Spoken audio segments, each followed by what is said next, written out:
News Services Division of Akashvani presents Northeast Diary.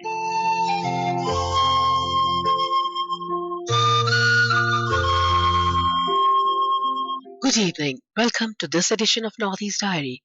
As we explore the northeastern part of India, it gets intriguing to know about it in each episode. Let me tell you about the excitement in today's episode. Today, we bring to you an interview with Dr. Purnima Devi Burman, wildlife enthusiast, wherein she discusses her campaign to protect the Hargila, the endangered greater adjutant stork. We will also get to know about the customs and culture of Angami tribe of Nagaland. But for now, let's go to Meghalaya, where, in a significant move to combat the drug menace, the government has decided to bolster the presence of village defense parties or VDPs across the state. Here is a detailed report on the Meghalaya's government's crucial initiative to combat the drug menace.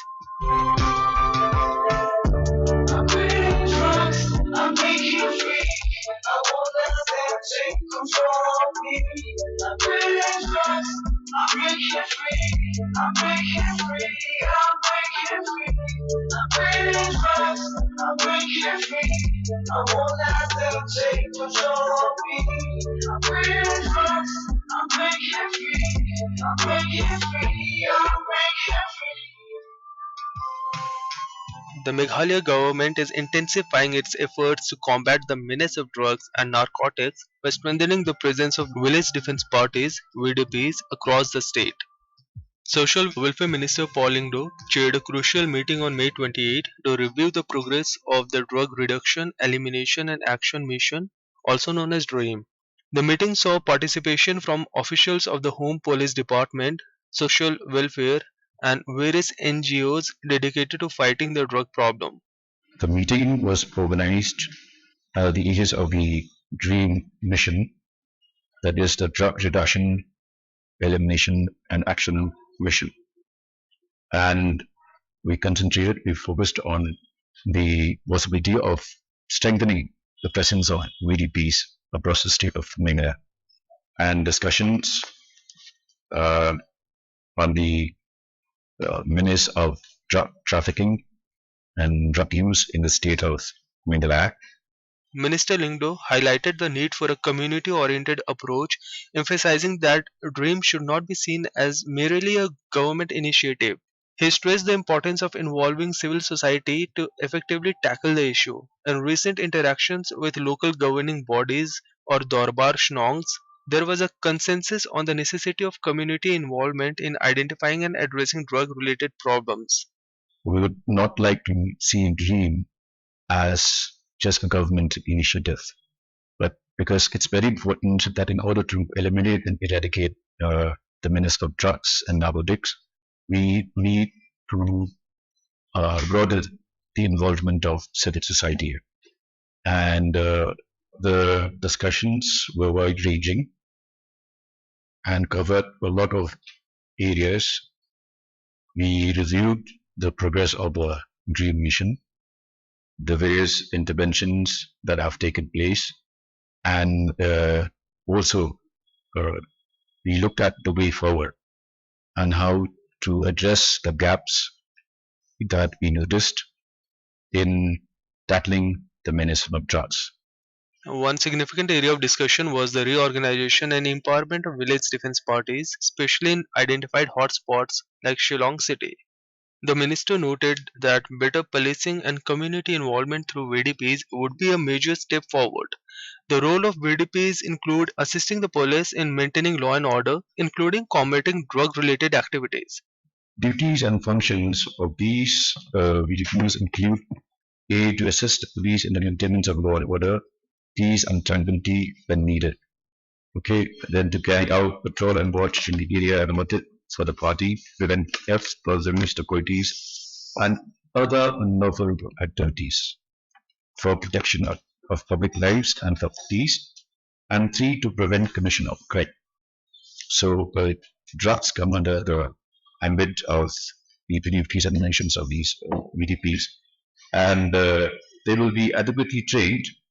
Lyngdoh announced plans to convene a general meeting with various Dorbar Shnongs, starting with Greater Shillong, to enhance the training and involvement of VDPs in drug prevention efforts. We will be calling very shortly Jan and meeting involving various of ashrams, beginning with Greater Shillong city, where you will address this issue by trying to tighten the grip of the stay, because these rules under NDPS can be amended from time to time as and when the need arises. So that aspect can be covered. The minister also addressed misconceptions about government support, highlighting that the state supports 9 de-addiction centers and various de-addiction activities. For instance, in Maulai, the community stepped forward to accommodate drug users with all facilities provided by the government through the Social Welfare Department.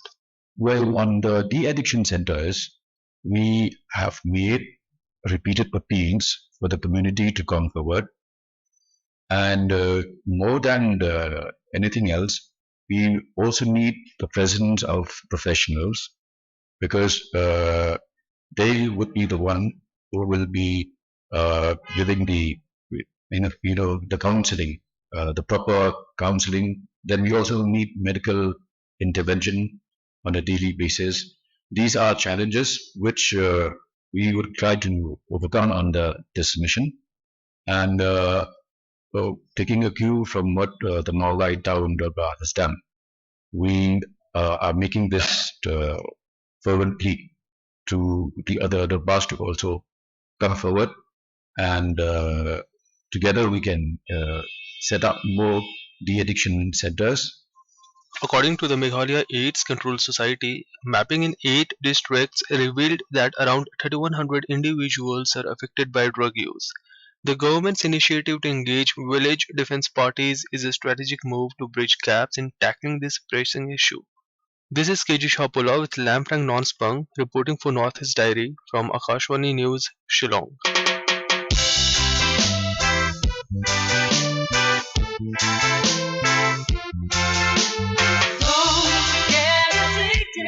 There are two roads to the light.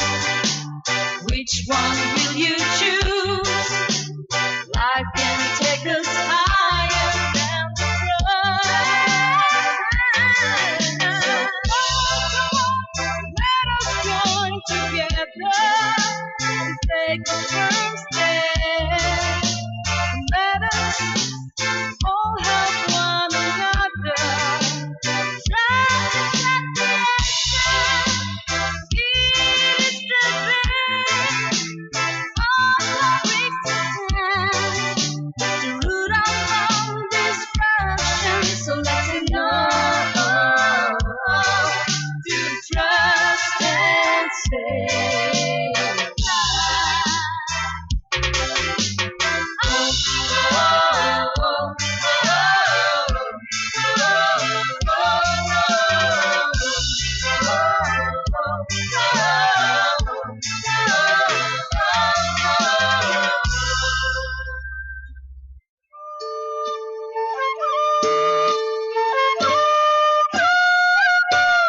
Nagaland is home to 17 major tribes, each with its own distinct customs, language, and traditional attire. These tribes can be easily distinguished by their colorful and intricately designed costumes, jewelry, and beads. In today's episode, we will get to know more about the Angami Naga tribe, one of the major tribes in Nagaland. The Angamis have a rich cultural identity, and their home is the state capital, Kohima. So, to learn more about that, let's hear from our Kohima correspondent, Asuno.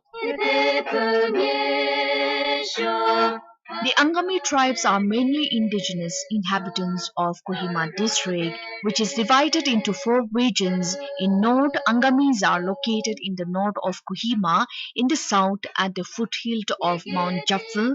Western Angamis are in the west of Kohima and Chakro, mostly settled in and around Dimapur and Chumkidima district. Agriculture is the main occupations, and the Angamis cultivate rice and grains on the hilly humanitarian. Christianity is a major religion followed among the Angami tribal people. The Angami society is patriarchal and patrilineal. Sikrini is the main festival celebrated among the Angamis. The festival falls in the month of February and marks the beginning of the lunar year. It is a 10-day celebration which signifies purifications and sanctification. Mr. Razuvudio Tsatsa, president of Angami Public Organization, share more on the tribe. The Angami tribe is a major tribe in Nagaland, predominantly settled in the district of Kohima, Chumugadima, and Dimapur. There are over 100 Angami Naga villages spread across 4 ranges, namely Northern, Southern, Western, and Chathama. As a tribe, the Angamis falls under Tengime family. Tengide is the mother tongue of the Angamis.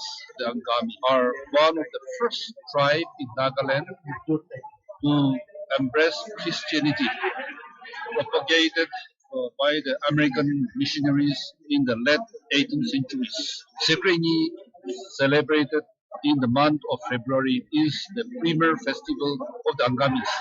And the Angamis also known as Kusani.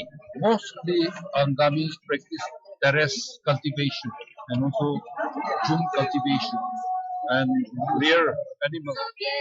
The design of the clothes worn by the Angami men and women are quite different from each other. Men wear shawls, all white moshe, and the black lohe. The women wear mekhala, the wrap around skirt and shawls of unique designs and patterns. Both men and women enjoy wearing beautiful ornaments. Beads, miniature marks, pendants, bangles, and bracelets are most common among them all. Angamis are also quite popular for their woodcrafts and artwork. Dances and songs are an essential part of the Angami Naga tribes. On every religion and social occasion, the villagers gather together to sing and dance. For Northeast Diary, Asonyo from Akashvani News, Kohima. The Clean India Mission, a nationwide endeavor launched by the Government of India in 2014, has inspired various states and communities to actively participate in its cause. In Manipur, one NGO is taking significant strides in this mission, particularly focusing on the restoration of rivers. Join us as our Imphal correspondent JJ Thoksam shares the inspiring story of their dedication and the impact. We all know that global water crisis, water scarcity, water pollution is affecting billions of people across the globe. In Manipur, a voluntary organization called Eco Network based at Hairok village of Thawal district is taking all the risks at any cost to make their river clean. This organization started undertaking river cleanliness drive since February 2023 without any financial assistance from the government or any other local authority. They clean the Hairok Wangjing river every Sunday with a group of only 15 members in collaboration with the locals and the Maira Paibis, women toss bearer of Manipur. Not only cleaning the river, they also started collecting garbage from every house. Speaking to Notice Diary, Ahung Sangbam Roshan Kanta, a member of Eco Network Hairok, said that the river has become toxic for the people due to the deforestation at the river bank and sand mining. So the Eco Network Hairok was formed to rejuvenate the river and spread awareness on conservation of the river to the people, he said. We, the Eco Network Hairok, was formed to revive the deteriorating condition of the Hairok Wangjing River to tackle the environmental crisis plaguing the Hairok Wangjing River. We had been conducting river rejuvenation and cleanliness campaign under the theme Save River, Clean Water in collaboration with our local clubs, Maira Paibi and students. Combating water pollution and water scarcity problem is critical for protecting our public health, preserving our ecosystem, and ensuring sustainable economic development. We appeal the concerned authority government to look into the matter at earliest, and it requires stricter implementation of rules and regulation from the concerned government authorities and experts. Conservation and rejuvenation of river is the responsibility of each and every one of us. We cannot escape the responsibility of tomorrow by invading it today. So we appeal local people, stakeholder, government agency and everyone to extend their support and cooperation in the river rejuvenation and cleanness that to save our river. Thank you. Cleaning is a step towards our development. The Eco Network Hairok has done many awareness programs with the locals as well as with the students regarding damages created by plastic waste and requirement on saving water. We should encourage people to stay clean and help in cleaning. The state of being clean promotes mental clarity and health benefits. JJ Thoksom, Akashvani News, Northeast Diary, Imphal. Northeast Diary program, broadcast every Thursday at 5:30 p.m., brings very interesting and enchanting stories from the 8 Indian states of Northeast India. Don't forget to tune in. Our personality of the week is Dr. Purnima Devi Burman, wildlife enthusiast and founder of Hargila Army. She is also the winner of Nari Shakti Puraskar and Green Oscar, among others. She is interviewed by Manas Pratim Sharma. Good evening, listeners. In this episode of Northeast, we are joined by none other than our very own, known as Hargila Baido, the founder of Hargila Army and recipient of multiple awards, including Green Oscar, United Nations Champion of the Earth, and Government of India's Nari Shakti. Purnima Devi Burman. Dr. Burman, welcome to this episode of Northeast Diary. As you all know, you are relentlessly working in Kamrup district, not only in Kamrup district, but your basically the work started at Kamrup district, and you are protecting Hargila, or what is known as Greater Adjutant Stroke. So, would you please tell us what led you to work for this conservation of this species? At first, thank you so much for inviting me. It's an honor again to connect with all the people and to share our experience, and this way I can learn a lot. So yes, again regarding Greater Adjutant Stork conservation efforts that we are working since last many years that you have mentioned. So your question, I think, what triggered me? Yeah, I'm fascinated by nature since my childhood, but everything happened when I was a mother of twin girls. So they were 2.5 years old. Why I'm mentioning this, I'll come later. So they were 2.5 years old, and at that time I was also studying, preparing my synopsis, studying a lot basically because I was all the time busy with my daughters. And then one day, what I had experienced, I got a call from a villager from Dodora village in Kamrup, and I got a call and I rushed there and I saw a man cutting down a huge nesting tree. It was a kadam tree, and this was the first experience that I saw a huge tree being cut down. It was very huge, and all the baby birds fell down. All the baby birds, they had white feather and very cute, and 4 birds, I think, to my what I recall, 4 birds were alive and other birds died. So when I saw those baby birds, actually whenever somebody asks me what triggered me, all those baby birds. At that time I was a mother of twin girls, they were babies, and when I saw these birds, and I didn't know what happened to me, and I started confronting with the person. I'll come to that again. I started confronting with the person why he did so, and then I think I was very wrong, because I'll come to that again. That person and his neighbors, they joined and they all started laughing at me, mocking at me, whistling, and they all started teasing me, and they started telling that this bird is a bad omen, disease carrier. And this hit me like anything. Like, I found that my motherhood instinct when I saw like my babies, how they can be bad omen, bad luck, how they can be. And this was, I couldn't accept it all, and something happened wrong with me, and all the people, they started mocking me a lot. And then I think from that incident I learned lots of things that I want to highlight, 3-4 points maybe. First, I realized that I was very selfish. I was thinking about only my PhD. I was not introduced with the real world, what's happening. If I couldn't save this species and if I couldn't save the trees, what would happen? What is the purpose of my life if I couldn't even motivate? The second thing is that how they can be bad omen, how people can have that perception towards a species. If they tell this to me, to my daughter, so how I will feel, how any person will feel. So we don't have that right. We have to break that barrier. We have to eliminate that from our society. And another point that I realized that day I couldn't sleep at all. So I realized that this bird should be in the hearts and minds of people, and then only we could incorporate, we could be able to achieve our goal. And more than that, what I realized that, as I told, that I was confronting with the person, I realized that before changing others, I have to change myself. I have to be a person. I have to be a community person. I have to be like them. I have to transform myself. I cannot confront. It is their own tree. It is, we should collaborate. We should discuss.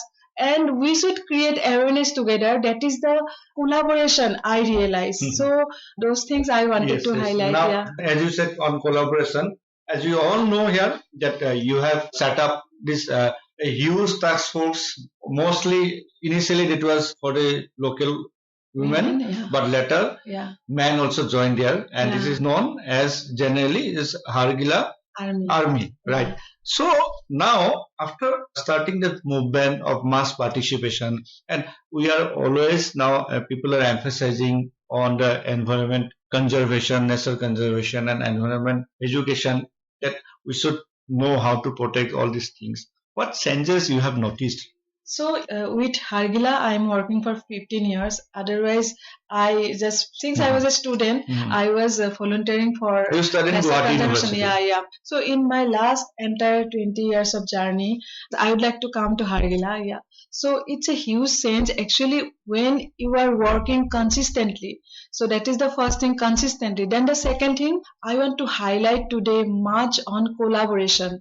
Everyone, our youth, policymakers. So collaboration and community. If we work with communities with collaboration, and if they are the stakeholders, if they feel that they are the stakeholders, if they have that ownership, so these are the key things that really changes the scenario. So our story is like how communities can change. If they want, they can change the perception, they can change the fate of a species from bad omen to a cultural icon. So Hargila is now a part of life, part of the celebration, part of the ritual culture, part of our fashion, like our mekhela sadar, our dress, Assamese mekhela sadar, our Assamese textiles, Assamese gamosa, and our Nam Kirtan, folk songs. So it's a day-to-day life. You can't even imagine. It's a day-to-day life, and this is the coexistence. Our communities consider our Hargila birds as, I would like to come in on last May. Our all women celebrated a grand Hargila wedding because it was the end of the breeding season and Hargila birds were leaving and our women were celebrating a grand wedding. And someone asking me, what is the science behind this that you were talking about? I was in a presentation I was delivering. I told that, can't you see the science? That is the coexistence. And when there is coexistence, then only, we are here. We can save our wave of life. We can save our species. Right.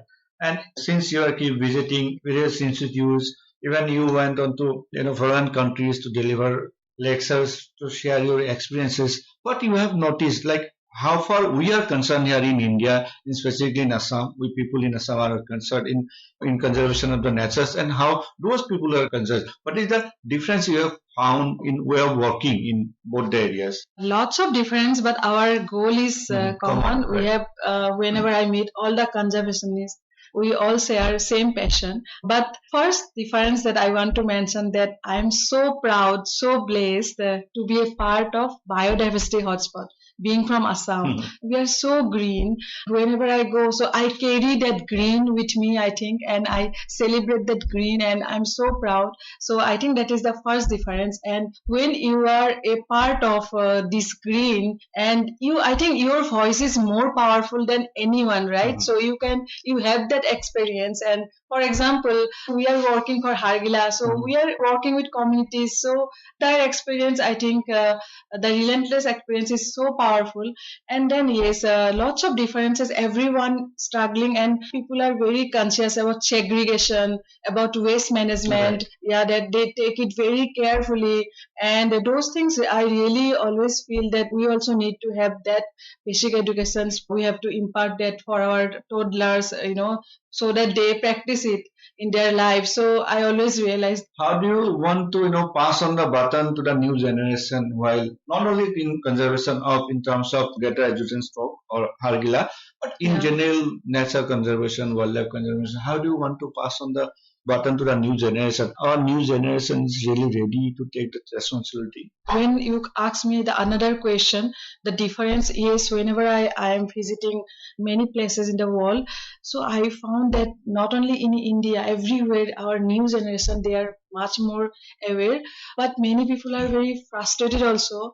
I was in some colleges recently last week in Delhi University. They want to do something, but they feel that they are guideless. So I always ask them to listen to themselves. What is their strength? For example, I met a guy, every week he planted a tree. He's a very young guy. Then I met a guy, he is from Guwahati and he is studying in Delhi University, and he keeps educating people about waste segregation. I told them that you know your part already. You have discovered your area of interest. So why don't you focus on that and enhance that, and taking this as an opportunity, you can broaden your chapters, your wings, your dreams. So I like to urge our new generation to be very creative, to be very innovative, and to be very optimistic, and and being consistent in their effort, they can change the world. Thank you, Dr. Burman, for your insightful inputs. Thank you so much.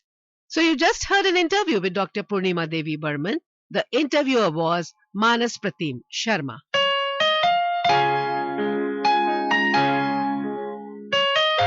And now it's time for the music. So we take the musical break by listening to this Rong Mai love song, Jian Mai Nang Hei, sung by Daniel Gonmei and Gina Pamai.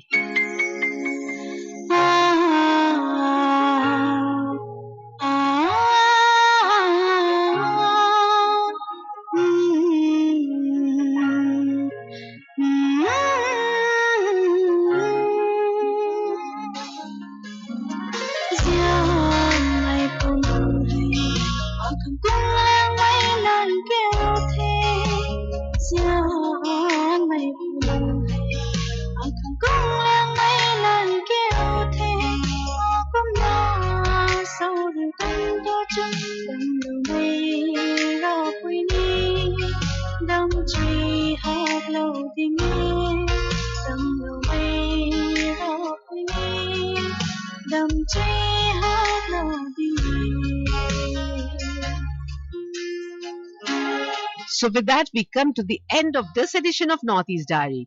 Do join us next week to hear more stories from this enchanting part of India. Until then, goodbye.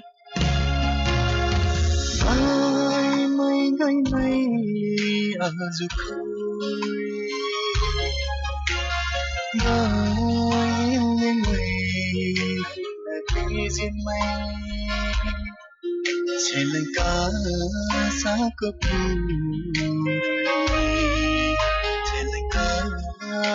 kapur